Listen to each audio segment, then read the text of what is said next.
just to please remind me, but I think last night, I was a little bit tired, but I think I started a little story about the boy who invited his girlfriend to the school prom, but I never finished it.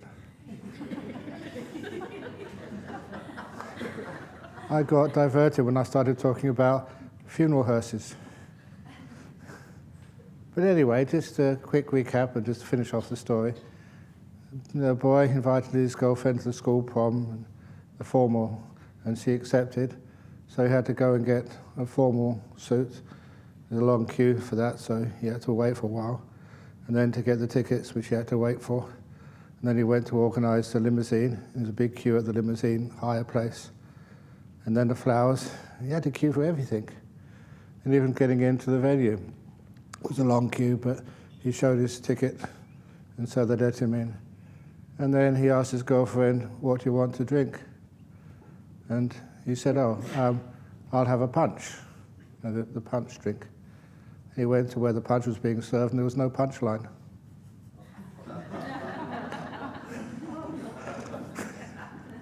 That's the end of that joke. I thought I'd better tell it. Otherwise. Okay. So anyway, back to serious stuff. Not really serious. But, of course, this is going to be the last formal talk. Tomorrow there'll be a little talk, but not as long as these morning ones. So it's amazing just how fast these retreats go. But don't worry, there's always another one coming up soon somewhere. And if they're not, you can't make it to come in, you can always get online to listen to it somewhere or other. So all these talks are freely available, which is wonderful. I always thought, when talking with the other monks, if we record everything, so all these talks are recorded, then I don't need to come and give any more retreats anymore. They're all sort of there. Everything I've ever said, all the jokes and all the punchlines and everything else. And so if you do actually put these talks online, please talk this story and that story, this joke, that joke, so people can always see what's coming up, and if they don't like it, they can delete it. But of course, there's nothing like actually listening to these talks live. I always mention that because we try to record everything and make it available online, but actually being here live is totally different. There's something more that goes across, not just the words. And even the vision you see on an electronic screen, it's not the same as actually being here. So that's one of the reasons why we try our hardest to make this available for as many people as possible when we hold these retreats. But one of the stories I wanted to bring up now, because I wanted to try and focus today on questions which have already come up before. In a day's time you'll be going home. Maybe. Are you going home? I'm not. And you're not, are you, Venerable? No, you're going to stay here. But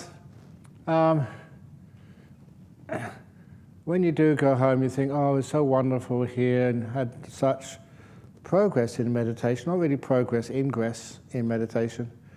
And so how can one keep on developing this practice of meditation and a change of attitude to something much more positive and light-hearted when you go back to work? And it's not that hard if you change some of the attitudes and priorities you have in life. And a great story about priorities in your life is a story from many years ago. In those days when people would travel from place to place, not in an aircraft, but on a boat. So you can imagine somebody from Perth, say going to Singapore, for want of a better destination. And to go from Perth to Singapore, you'd get on one of these liners at Fremantle. And it would take many days to arrive in Singapore. So there was a professor from UWA, and he was invited to give some lectures in Singapore. And so he had to go by boat. And the first night at sea, after dinner, he had a walk on the deck. It was one of these old ships, maybe 100 years ago, 80 years ago or something. And anyway, as he was having a walk on deck, he saw this old sailor just looking into the ocean. It was a very calm night, looking into the sea. And he decided, being a professor, being a very inquisitive man, to actually have a conversation with the sailor. So he said, "Old man, how long have you been a sailor on these oceans?" He said, "All my life, ever since I was a young boy." "Oh, great," said the professor. "Let's have a discussion about marine science. That's one of my hobbies, about all the animals, the fish, and the life which lives below the waves." And the sailor said, "Marine what?" "Marine science, you know, the life underneath the boat." And the old man said, "I know nothing about that." And of course, the professor was quite, not ashamed, but disappointed. What old man, all those years at sea, and he never bothered to read a book or listen to a lecture about the life which swims underneath you? "Nope, not at all," said the old sailor. "You stupid old man, what a waste of a life." At which the professor just stalked off. The second night at sea, there was a very clear night, and as the professor had a very good dinner that evening, he was in a good mood. And so after being in a good mood, he had a walk on deck. He saw the old sailor again, and the old sailor was looking up at the stars. And that was one of the really serious hobbies of the professor, astronomy. So there's surely in the days before internet and radio and stuff, that these stars guide the ship from place to place. Surely the old sailor must know something about astronomy, spending all these years just watching these lights in the sky. And I can't tell the story without going off on a tangent. This is an interesting tangent, a fascinating one, because there's one of my friends, he's a monk, and he's over in Sydney. And he wrote, you know, he's a younger monk, younger in years as a monk, but about the same age, I think, in years of living. And he wrote this wonderful little life story book of his, From Balmain to Buddha. We've got a copy in our library, maybe the Buddhist Society, West Australia Library. It's a very good book. I really enjoyed reading it. Because he was from a poor family in Sydney. His father was a plumber, and he spent a lot of time working on ships, and eventually became a sailor, marine, whatever, plumber, or all sorts of stuff. But then remember him starting his book by saying, this is many years ago, he said, if you still had your 2 front teeth when you were 5 years old in Balmain, it meant you were a girl. It was a really rough place, all having fights. And when he wrote those first 2 lines, I read the whole book because they really caught me. It's a different way of speaking. And anyway, what he said, and I talked to him about this and checked out, it was true, that he was somewhere on the boat on watch at night, like sailors have to be on watch at night, with, I think, the lieutenant or something. And they were just watching, he was talking to the lieutenant, just chatting about all sorts of things. And he said, and this is a true story because he was a monk when he told me this, and he said he wouldn't lie. He said, on the horizon, they saw a weird light, like green, just on the horizon. And of course, because that was their job, to look out for any dangers to the ship when it was taking all this merchandise from place to place, they both looked at it and wondered what the heck this was. And they watched it for quite a few minutes. And then it came right over them. Straight over them. And they were bathed in this weird green light. And he was the junior, so he stayed on the top there. The lieutenant said, I've got to wake up the captain. So he went to the captain's place. You know how hard it must be to wake up a captain in the middle of the night. So by the time the captain came up, it went. Really weird, he said. Never seen anything like that at sea in his life. Was it a UFO or what it was, but it looked like it. And they said, where exactly did that happen? You know where he said it happened? And he wasn't joking. In the Bermuda Triangle. Ooh. That's what he said. So it's a very interesting story you get. And the nice thing when you get stories from someone like that who was a monk, and we have very strict rules of telling the truth, which is one of the reasons why you take it very seriously. But anyway, back to the professor. Oh man, you've used these stars to guide you, and you've looked up at these stars in the evening all your life. You must know a lot about astronomy. And he said, what? About astronomy? What's that? What, you don't know about the stars, their names, their relationship? What's a star? What's a galaxy? What's whatever? He said, no, I know nothing about the stars. You stupid old man. You stupid old man. What a waste of a life. What a waste of a life. And the professor just walked away, vowing never to talk to the fool again. Because some people are like that, and they just live their life. They never sort of advance their understanding or knowledge about anything. So the third night, a really exceptional meal. Just coming close to the standard you get here at Jhana Grove. But not quite up to that high level. But it made him very happy, so he walked out on deck again for some exercise, and he saw the old sailor. He decided to give him one last chance, because it was one of these days a very soft breeze was blowing over the ocean. And he went up to the old man and said, actually, that marine science is a sort of hobby. Astronomy is a very strong hobby of mine, but my profession is a meteorologist. I study the winds and the storms and everything to do with the weather. And of course, the weather is a matter of life and death for you on a ship. So you must have lots of experience about the weather. That's what I'm going to give some lectures on in Singapore. Let's have a talk about meteorology. And the old sailor looked at him and said, meteor what? Meteorology. What's that? Said the sailor. The weather, the storms, the rain. No, nothing about that, said the old sailor. And that was it. The professor realized this man was stupid. You stupid old sailor, you stupid old man, you stupid old man. What a waste of a life, what a waste of a life. And he stalked away, vowing never to talk to the fellow again and keep the promise this time.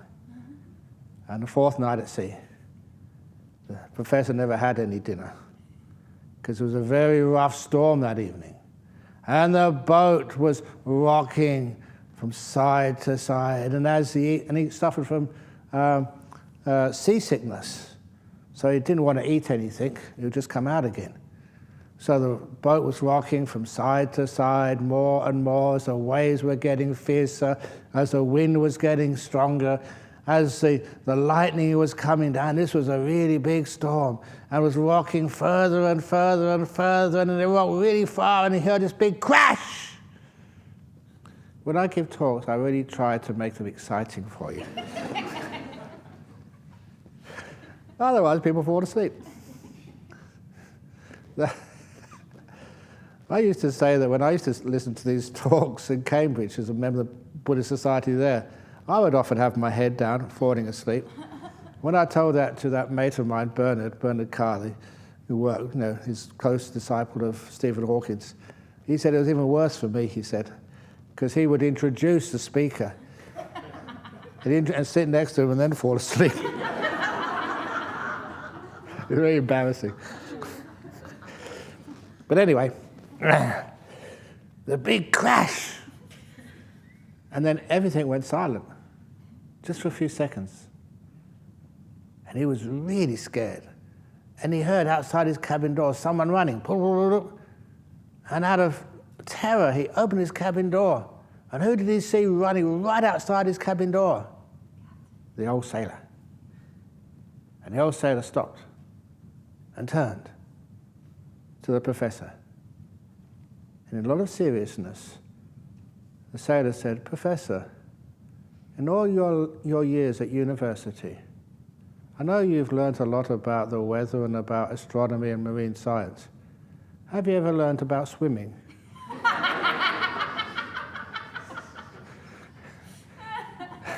Which was, actually, no. You stupid old professor. What a waste of the life, the ship's sinking. And the moral of that story, the point of it, is that if you're going to be sailing in ships, the most important thing to learn is how to swim. And the same in life. The most important thing to learn in life is how to keep your head above water in the storms of your life. And of course you'll know what I mean now. This is why things like meditation are so important for you. Meditation doesn't just give you the wisdom. It also gives you something which I call resilience. And it's a big meaning of the word resilience. Imagine what resilience is. And you've heard me say this similarly over in Nolamara Center. Let's compare you, or especially your mind, your brain, whatever you wish to call it, with a guitar string. It's a guitar string simile.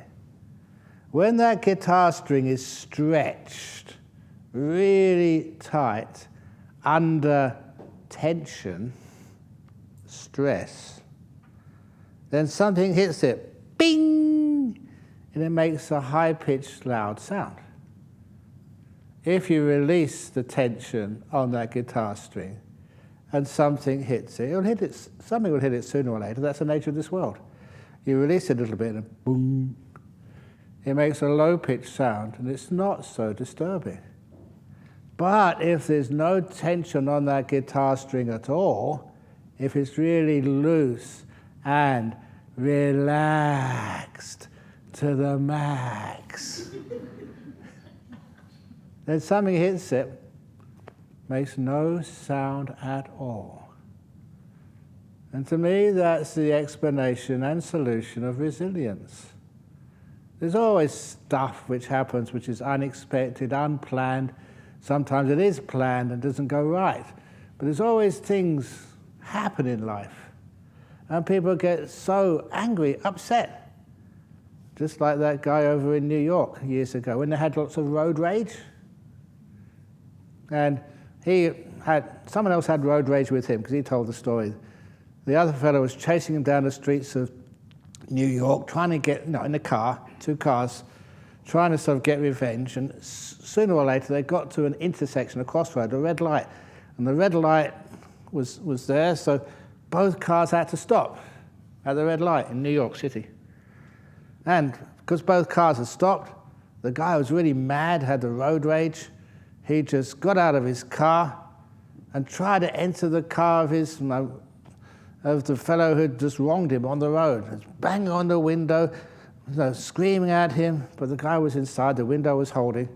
It was long enough that, even though the guy was right outside the car door banging like anything, still the car window held and the door held and the lights changed, and so the man went off in his car. And so the angry fellow who's banging on the window turned around to get into his car. This was in New York. A street kid had got into his car because he'd left the keys in there, the engine running. And the street kid stole his car. So this man was in the middle of the intersection with no car and no enemy to chase. Think that's good karma? It's something sort of like it got what he deserved, I don't know. But that's the trouble with road rage, because you lose all of your mindfulness and awareness of what's really you should be doing. But anyway, where was I with this? I forget now. Oh yeah, with resilience. With resilience, when things happen in your life, like someone comes in front of you, when you're driving, people come in front of us, they weren't really looking, it's okay, it's fine. Even if, where did we go? That's why I went into House for Jhana a few weeks ago. It was in a rather posh suburb in South Perth, Mill Point Road, a nice sort of apartment block. And the person was waiting for us, and it said, let us in, because of total security. And they said, why are you in this dirty old car?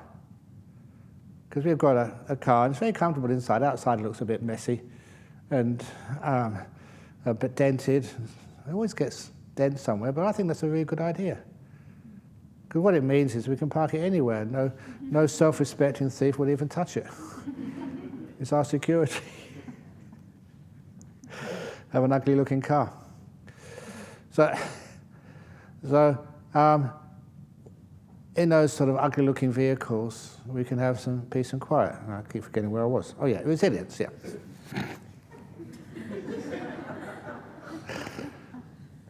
So when you relax a lot and you don't worry so much, then things happen in life. They will always happen whether you worry a lot or not, whether you're anxious or not.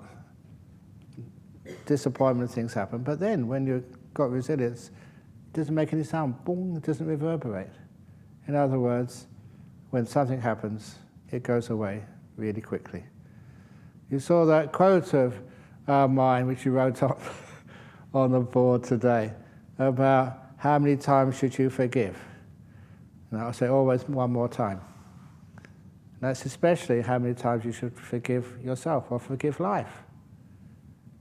And often, there was a time when many people were saying, do you love life? Do you love life?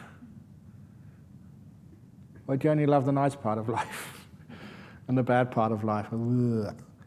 But resilience comes when you're so relaxed that what would really affect some people doesn't affect you at all. And that's actually a truth. Many years ago, 1991 I think it was, we had a really big bushfire, through Jhana monastery, come right through. It was a crown fire. The temperature that day was 46 degrees before the fire hit. At the time, it was the hottest day ever recorded in Perth. Today, it counts as number 2. A few weeks after that, it was an even hotter day. That's the day a fire came through. And we did our best to fight it, and we were pretty relaxed, but the fire officer, I remember him, just coming to the main hall, which was our assembly place, say, get out now! He was the one who was panicking. So he followed the orders and all left. It's amazing just when these crises happen, how many people, because they don't keep resilience and a cool head, they do stupid things. So one of the people with us, I couldn't believe it. We all got in the car and I counted everybody, there was one missing. And I saw him. For some reason, I never found out why, he decided to change his trousers. Don't ask me. And so he came running out of the hall with his trousers half on, just pointing, hey, wait. I can never figure out why. But anyway, so afterwards, I remember being interviewed for the TV, because it was newsworthy. The monastery burnt down. It wasn't actually burnt down, but they asked me afterwards, how do you feel about that, what happened? And I just gave a little interview. But afterwards, the reporter just called me up and said, look, this was really weird and strange. I've interviewed many people in the middle of emergencies, especially bushfires and big crashes and other stuff. But you weren't worried, you were really calm. How on earth did you do that? It really stood out to her. The reaction was different than she'd ever seen before. It was because of resilience.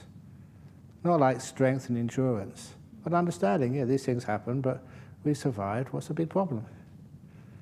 And even I think it was Curtin University, they sent the psychology department to interview us all, because they were doing some research on traumatic events and responses to traumatic events.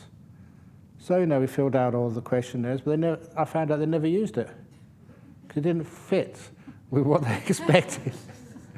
Do you have dreams about fires? You wake up in the middle of the night with a nightmare and fire? No.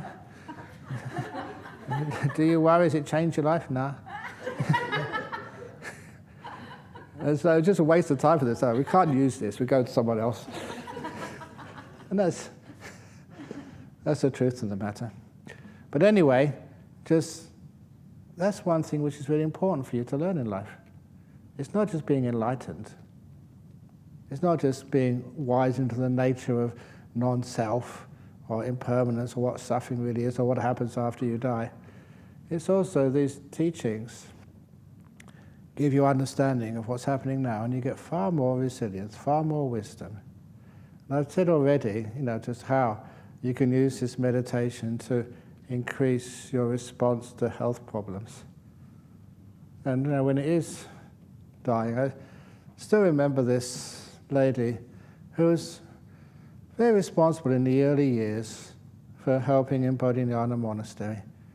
And I saw her one day, we were trying to level the site for the toilets, the ablution block down there. So this was the first year. And all the men were trying to use the pickaxes and stuff, and they were getting nowhere. She took up one of those pickaxes and she destroyed that site. She was so tough. And just a very impressive lady. But then when she got lung cancer, and she called me up, and I went to visit her in Walperth or Charlie Gardner, I think Charlie Gardner's hospital. And I remember going to her room, and it was too late for any treatment, maybe a week or 2 weeks to live. And I went into her room, and she was laughing her head off and jovial. And I remember one of the jokes she told me, because she was Thai, she said, "I know that many of the Thai people want to come and see me. They can see me, but please ask them to wait until I'm in my box."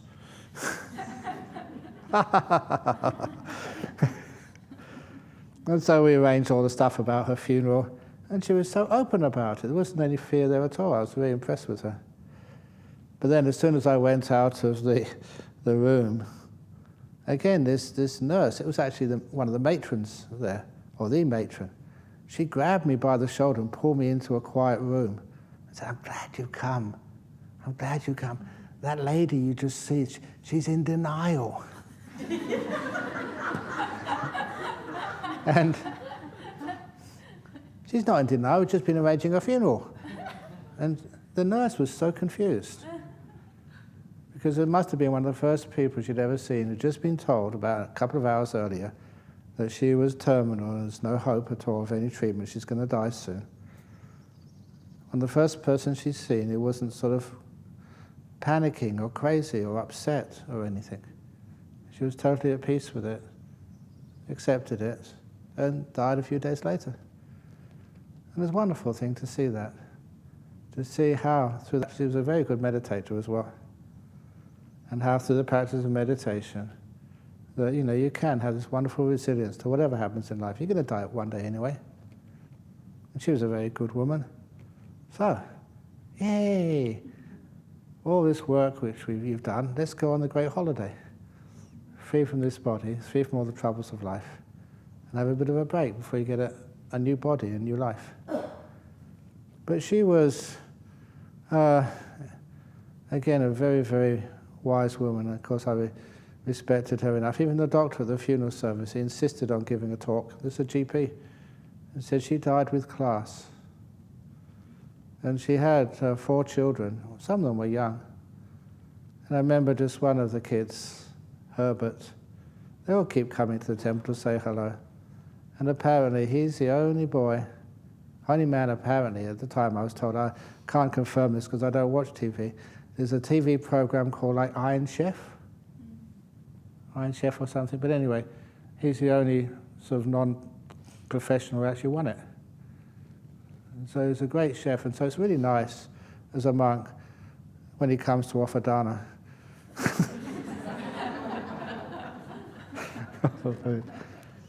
And sometimes we wonder, because when you're having this competition and it's live and you've got to sort of cook and it's really important, how can you just remain sort of like equanimous, peaceful, and not sort of not stress out? And of course he learned that from his mum, and how to meditate. But he'd also learned some of that from me, because I used to teach these kids meditation when they were very small. And how do you teach children meditation? It's hard enough to teach you guys meditation. But kids, they're only about 5, 6, 7, 8, 9 years of age. And the meditation which I taught them, that I was over in Singapore once, I was invited to teach at a young kindergarten. And it was really young, these kids. And so it's very hard to teach, to watch your breath, or teach the Satipatthana to 6 or 7 years of age kids. It's hard to teach the Dhamma to such kids. But you learn how to innovate when you're a monk or a nun. I remember just going to Rolling Stone school once, because one of the people there was a really good meditator and would come to our Armadale class, and so she invited me to go and teach the kids. And of course, I didn't ask what age they were. That was grade 1 and grade 2. So I had all these grade 1 and grade 2 kids come into my lesson. And this was actually, that area is very strong Christian community in there. So all the parents came in as well, because they were a bit concerned what I'm going to teach them. And so I had to make it up as I went along. And I remember how I taught Buddhism and desire and how it sort of affects you very deeply to 5 or 6 years of age kids. I told the kids, please put your hands up if you do not like rice pudding. I don't know if you know what rice pudding is. It's just like rice, milk and sugar basically. And I remember my mother used to cook that very simple food for like a sweet dessert. How many of you do not like rice pudding? Now these are 5, 6, 7-year-old kids. And maybe about 100 in there in this room. And a couple of kids put their hand up straight away. They didn't like rice pudding. So 98 kids still hadn't got their hand up yet. And the other kids, you know what kids that age are? They look around, and they see these two guys, so they put their hand up as well. And then a few more kids. And after about 1 or 2 minutes, all the kids up their hand, got their hands up. Yeah, they did not like rice pudding. Okay, put your hands down. Now, how many of you have had rice pudding and eaten it and know what it is? Only about 5 kids put their hand up. And everyone else laughed, including the parents. They got it. How many of our likes and dislikes are just conditioned by our friendships, believing what other people say, and never finding out for ourselves? But when it came to meditation, how do you teach meditation to such kids? And then I just invented it as you went along, because Perth, is by the beach, and kids love the ocean. Most of them spend a lot of time by the beach, by the ocean, surfing or whatever, or feeding. No, I shouldn't say that. I was going to say feeding the sharks, but I can't say that.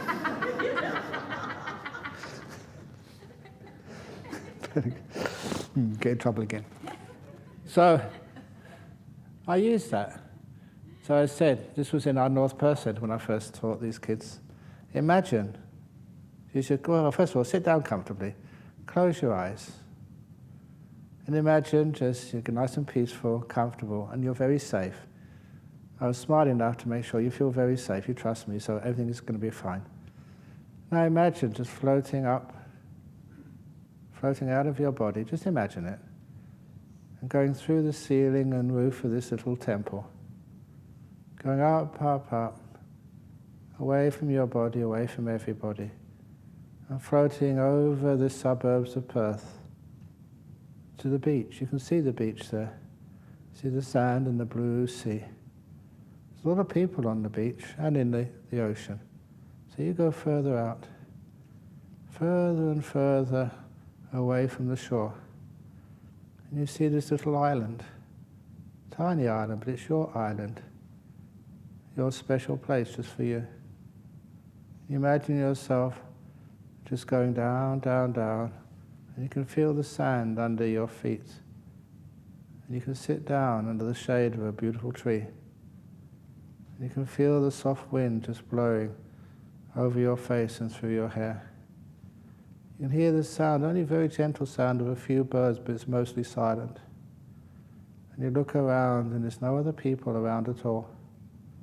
You look over the ocean, there's no ships or little boats, because this is your private island. There's no one asking you to do anything, no one telling you that you're doing something wrong or right. It's your island. It's peaceful, it's calm, it's restful, it's free. And you can just watch the waves come in and go out. You can see them break in little white foam on the top of the waves as it comes into the ocean.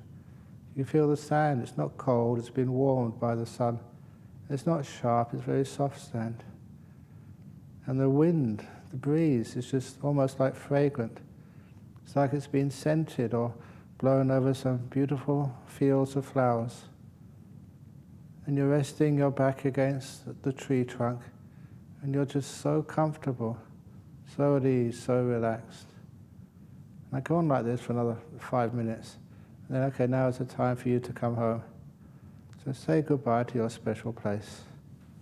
Imagine yourself floating up in the air, over the ocean, over the beach, over the suburbs, now back into this house in North Perth, back into your body. Now open your eyes. The meditation's over. You know, they found it very easy to do. And they got very peaceful with it. That's what I used to teach these kids, like Herbert, the Iron Chef, when he was young. And I decided to do that in Singapore. And of course, when you got kids around, the parents are usually hanging out. And so they joined in. And they said, Ajahn Brahm, can you teach that tonight to the main meeting? Because that was the best meditation they'd had. With kids, it's using your imagination.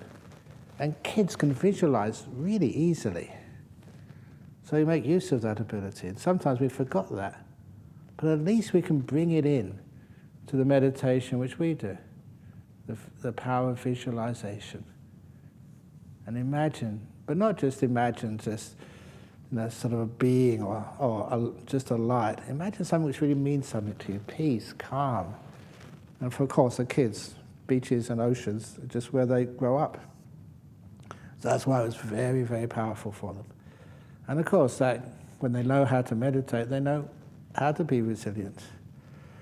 And also teach that for the kids doing their exams. Because again, I was really fortunate. I learned my meditation when I was at university. So when it came to the final exams, this is my final exam story, that I don't know how they could allow this. So obviously they don't do this these days. But it was in theoretical physics. And it was a 3-hour exam in the morning, an hour's lunch, and then a 3-hour in the afternoon. Monday, Tuesday, Wednesday, Thursday, Friday, and Saturday in a row. That was terrible. That was really stressful for most students. But what I did, the 1 hour I had for lunch, I never ate lunch. Because I was a layperson, I had a big breakfast and I had dinner in the evening. So I never had any lunch. I just went back to my room, sat on my cushion and meditated. And that's so brilliant what happened. What it did was the first time, you can imagine, I was only a layperson, had enough understanding about meditation that when I sat down, crossed my legs on a cushion, made it nice and comfortable, and just relaxed my body, the first thing which I noticed was the past. The exam I just completed, this was supposed to be important. This was supposed to define the success and failure in life. You pass and then you can do anything. You fail, you're in big trouble. And as I often comment, if only I had known I was going to be a monk, I wouldn't have worried at all. But the past exam, the one I just done an hour ago, finished about half an hour ago, you can't change it now. It's in, pass, fail, right answer, wrong answer. It's done. And it's so obvious you couldn't change it. And it was also obvious that the more I worried about the past exam, the more I was going to get tired and frustrated and wouldn't have energy to do the afternoon exam. And because you meditated, you knew how to let go of the past. So you let it go. Bye-bye, past exam. Good, bad, who knows, it's gone. And then, when I let go of the past exam, what happened next? The afternoon exam. I started worrying about the future. Should I get my books out and do more study on quantum mechanics or something? I also realized at the time, I don't know, this was experience more than anything else. When I say this little opinion, based on experience, most other people agree with me. That everything you study and read and 1 hour before the exam never ever comes up. Never. And anyway, I realized the best way of preparing for the future exam was to rest in the present moment.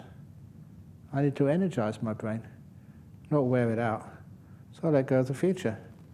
Then I came into the present moment. But what I noticed with the present moment, again, was shocking. Because I could now observe my body shaking. There was tension, nerves, if you like, anxiety. This was supposed to be a really big event. The final examinations, 3 years, nothing mattered at all in those 3 years except those exams. You could be brilliant, all the other exams, but the final exams were the only ones which counted. A lot of pressure. But I was physically shaking. And the only time I've really seen myself physically shake like that. And of course, once you were aware of it, you had mindfulness, it's pretty easy just to relax, because mindfulness gives you feedback. You do this, is the shaking more? No, it's less, so carry on that way, just relax in the present moment. And so my body could be at ease. And the last thing I noticed, only half an hour meditation, those lunch hours, the last thing I noticed was just, you could really experience how exhausted your brain was, how tired it was. And the only description when I wrote about that, the only description which seemed to fit was like, because I like tea, and you have tea bags are more convenient. It's like a tea bag which had already been used. Had no energy left, all the caffeine or whatever it was out of it. And that's how my brain felt. Just really exhausted. That brain, you're just really exhausted. Not physical, because you've been working and you've been talking or writing or something, and you feel just intellectually, mentally, no energy left. And that was my brain. But I also noticed how to restore that energy. Said that many times, be really still and peaceful. And then the energy comes back. I could see it coming back. So after half an hour meditation, when I went back into that exam room, I did really well in the afternoon. That was actually how to prepare your mind for a big test. And it was only afterwards, and we didn't talk to each other at the time, it was crazy. It's one of the reasons I really do not like exams. The reason was that you'd be sitting next to your best friend, and they were struggling with the answer. You knew the answer. Why can't I tell them? It's compassion. I don't see my best friend struggling, and I don't know the answer, hey, it's this answer. I call that kindness. They called it cheating. Anyhow, so their friends afterwards, they told me, and I really honor and cherish this comment. They said I was the only student in that exam room who went into the room in the afternoon smiling. Apparently I had a smile on my face. And that's actually very rare, apparently, when you do exams, especially final exams, when your life is supposed to depend upon it. And I was smiling because I'd been relaxed, and that's why you did very well. And so that was where you start to learn, from experience, how this meditation, even the small stuff we do, it allows you to be empowered with resilience, know how to face difficulties, and to be much more successful in your life, no matter what happens. And also just know what the joy of life is. We often say, the insight into suffering, but also the insight into happiness. What is happiness? Have you had a happy time here this last 8 or 9 days? If you had a choice, either come here for another retreat or go to a 6-star resort in, say, Bali for a week, which would you choose? Bali.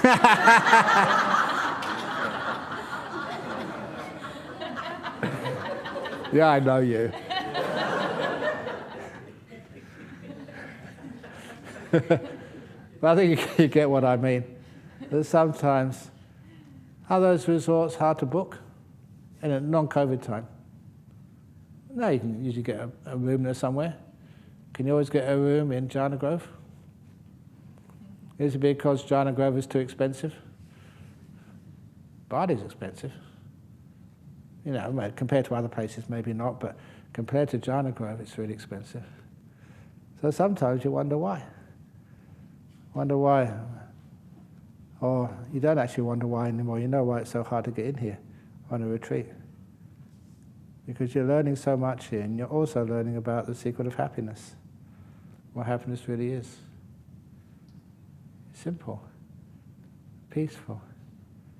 Where you don't have to live up to anybody's expectations. I know that sometimes people think, Ajahn Brahm, can you give us more feedback? This is my meditation, this is my understanding of Dhamma. How am I going? Where am I weak? Where should I put some more effort into it? Just like at school. At the end of the retreat, I'll give you grades. And how many of you would get an F? You know what F means? No, it means fantastic. You know what an A means? Arrogant. It's swapping all around all this testing and grading stuff. But you know, somebody once tried that. I can't resist this story. There was a retreat center over in Sri Lanka. It's closed down now, and you soon find out why. And at that retreat, it was usually about a month or 6 weeks or something. And so a longer retreat.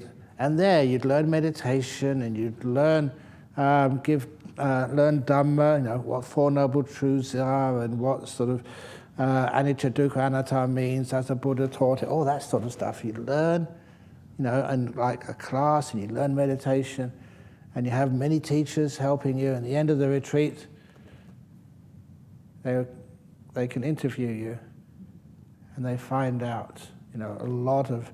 They're not monks, they're lay teachers, to find out exactly where you are. Are you really a soul one? Have you really got jhanas? Have you become enlightened, or what are you? And anyway, that was a retreat. It got very popular for a while. But then there was this old Sri Lankan lady, you know, from up country Sri Lanka, from little villages and towns. And she was visiting her children in Colombo. They'd all done very well at school, university. They were all professionals. They invited their mother down. They didn't know what to do with her. So they said, look, Mum, look, we have collected some money. We know how much a Buddhist you are and how you like meditation and Buddhism and in the temple all the time. We've collected all the money to sponsor you for a 6-week retreat at this retreat center. Do you want to go? I said, yeah. So she went to this retreat center, all paid for by her family, because it's quite expensive. So she went there, and she did lots of meditation, lots of learning, and she loved it. And at the end of the 6 weeks, they interviewed her, and at the end of the interview, they said to her, sort of, Auntie, you've done very, very well. We've had a discussion, seen your meditation, and what you're experiencing in meditation, you're understanding the Dhamma. We all approve that you are a stream winner, a soul winner. We got a certificate. They handed out certificates. They gave her this stream winning certificate. And she was very angry, really upset. I said, Auntie, why are you upset? It's a stream winner. This is amazing. This is wonderful. You never have had a lower birth anymore. You're destined to become enlightened. You can't go into any lower realms, and it's amazing. Why are you so upset? And that's when the old aunties, only old aunties can do. They look at you. And she said, you don't remember me, do you? I said, no. So I was here about 5 years ago. At that time, you gave me a non-return certificate.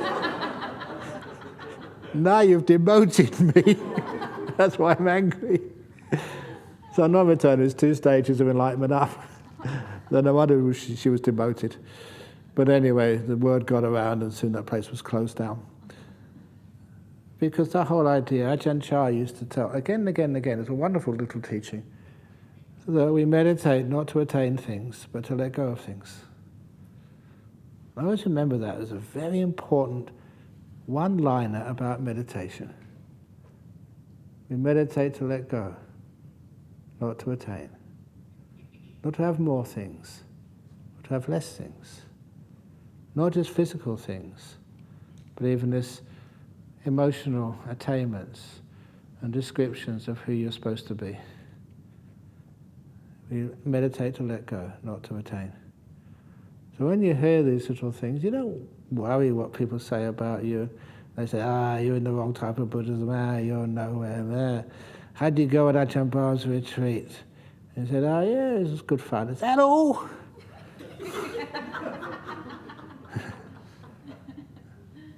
So here we just don't meditate to improve ourselves. We meditate to disappear. Are you trying to improve yourself?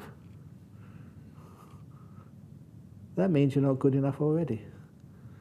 You're too self-critical.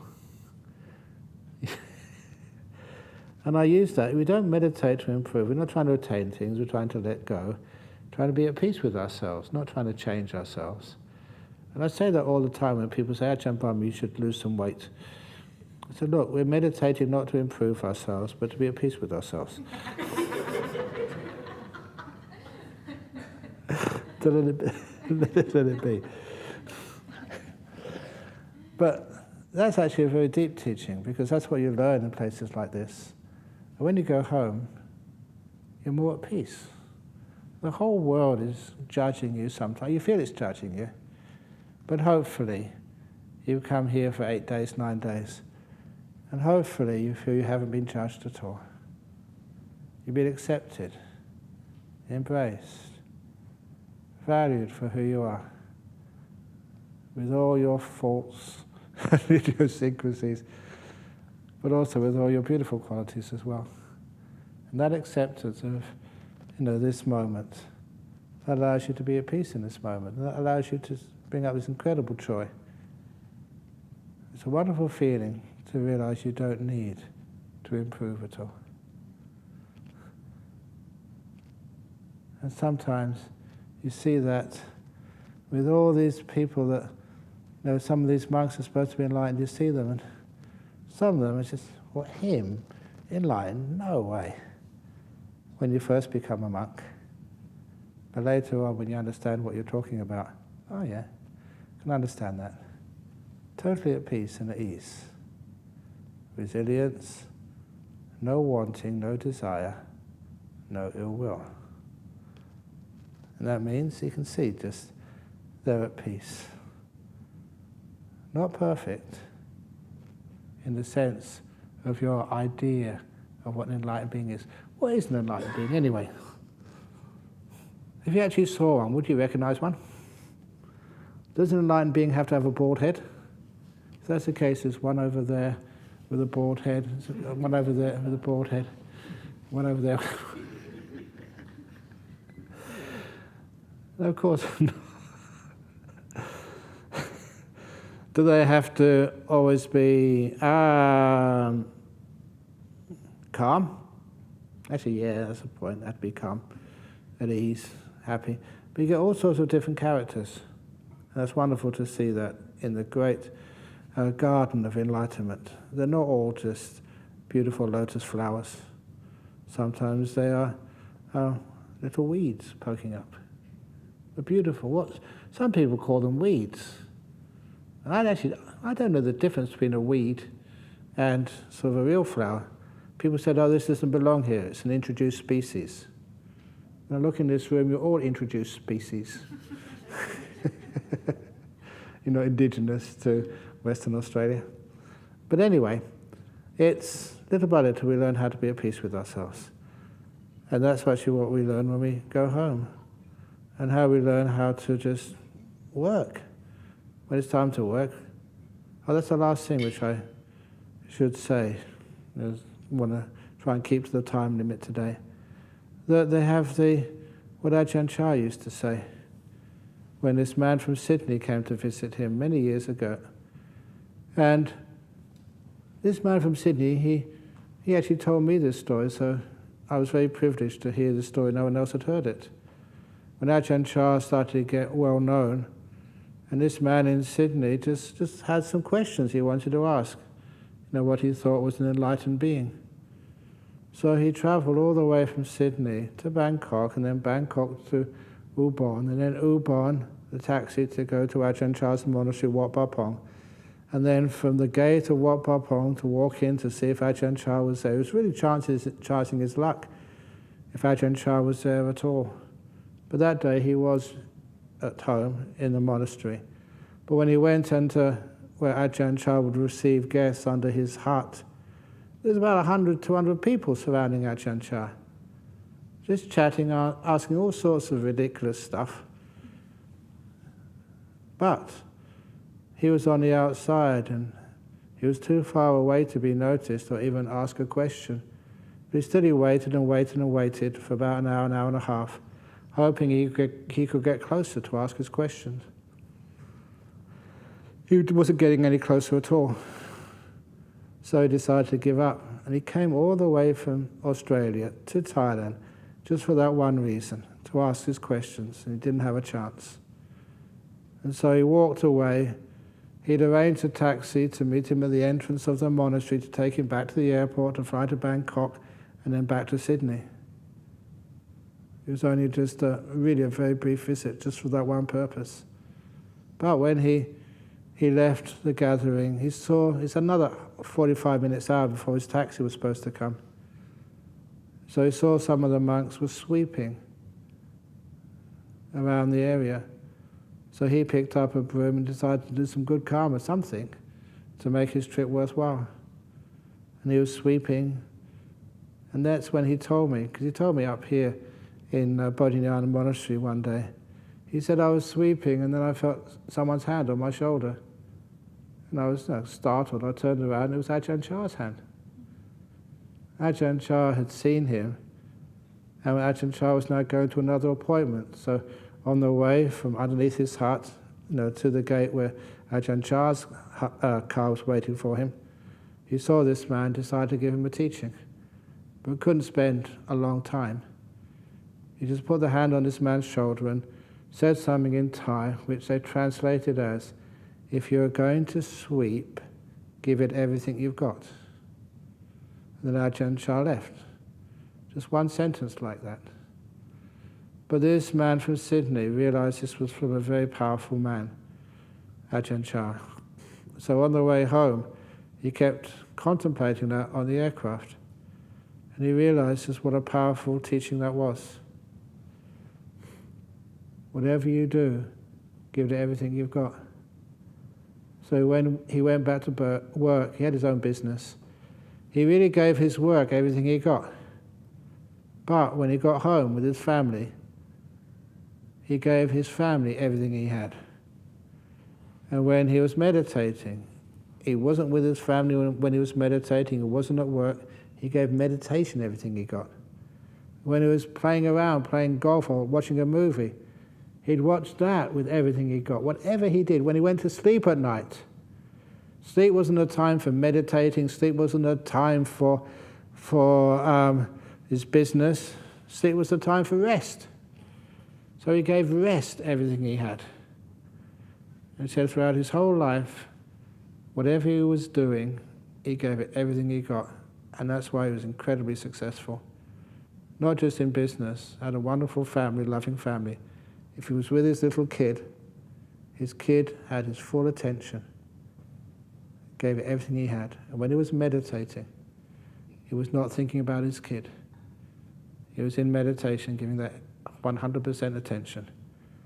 And that's why he said, I don't know what to do, I have to tell thank you to somebody. So I'm telling you thank you. Thank you to Ajahn Chah. And I always remember that and how powerful that is, a very simple teaching, and how this one man just had a wonderful life as a result. So I always tell that story, especially at the end of a retreat or whenever we're doing a fundraiser, because whenever you pass that donation box,